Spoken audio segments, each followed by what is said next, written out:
Bonjour à tous et bienvenue dans cette courte pause de passeport de vie, de l'accompagnement pour vivre la vie que vous voulez vraiment. Saviez-vous que nos comportements sont bien souvent influencés par des croyances qu'on a achetées lorsqu'on était enfant?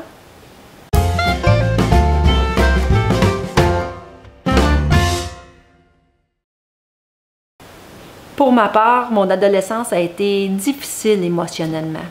Parce qu'on me criait après du matin au soir et les règles étaient tellement strictes que mon niveau de liberté était presque inexistant.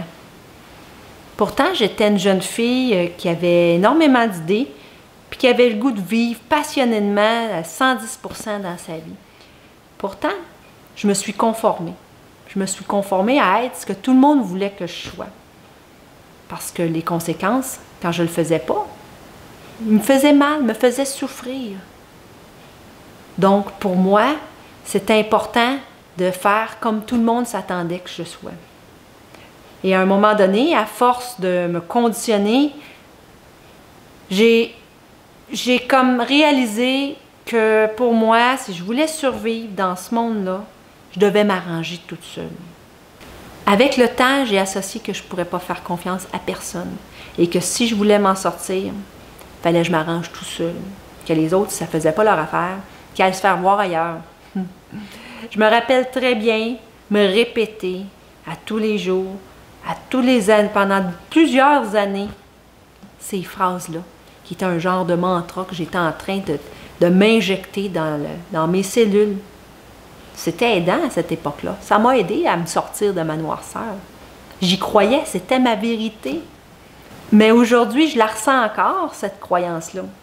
Elle m'est plus aidante, comme auparavant. Mais je ressens qu'elle influence beaucoup mes comportements. J'ai été longtemps à avoir la difficulté à demander de l'aide aux autres, mais je ne savais pas pourquoi. J'ai appris à être autonome, à me débrouiller. Ça n'a pas été juste négatif, là. Ça a quand même formé la personne que je suis aujourd'hui.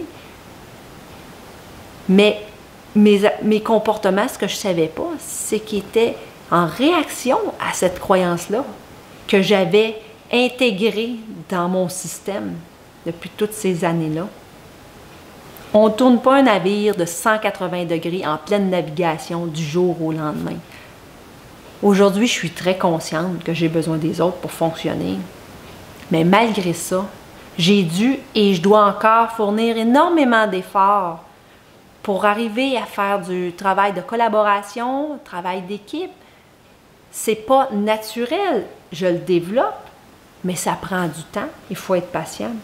Et croyez-moi, on en a plein comme ça, des croyances dans notre sac à dos. Et tout le monde est comme ça fait partie de l'humain, c'est tout à fait normal. Et comment on les transforme? Eh bien, je vous donne les 3 orientations de transformation d'une croyance limitante. La première, c'est d'en être conscient.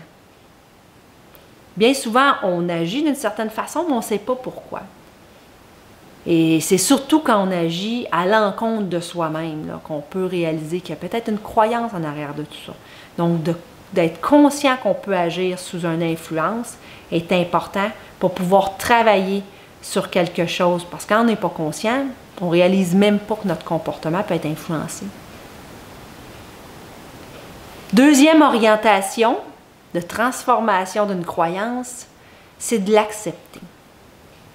Accepter que pour le moment, c'est comme ça. Aujourd'hui, quand j'ai de la difficulté à demander de l'aide, mais j'accepte que j'ai encore de la difficulté à demander de l'aide. C'est pas ma préférence, c'est pas ça que j'aspire à. Je voudrais être capable de le faire beaucoup plus naturellement. Mais d'accepter qu'aujourd'hui, c'est comme ça, que c'est temporaire et que je m'en vais vers d'autres choses. C'est une des étapes très importantes pour transformer nos croyances. Ça semble simple, là, mais l'acceptation est une des plus difficiles à passer au travers. S'accepter tel qu'on est.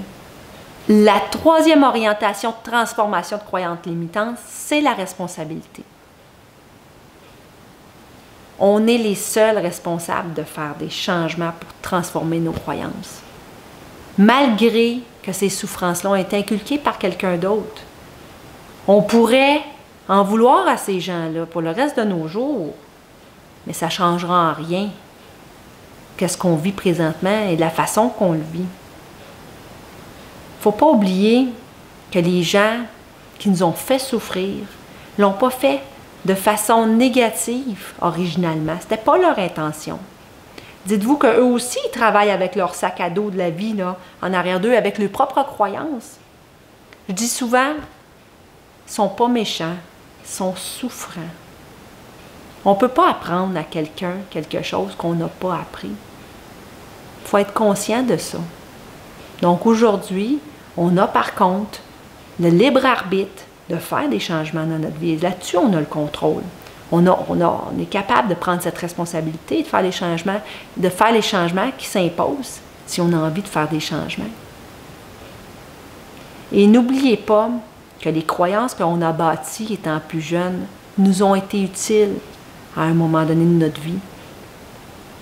Et seulement savoir ça, ça fait en sorte qu'on se rend compte que ce n'est pas de la mauvaise volonté de notre part, les réactions qu'on a dans certaines situations. C'est tout simplement humain.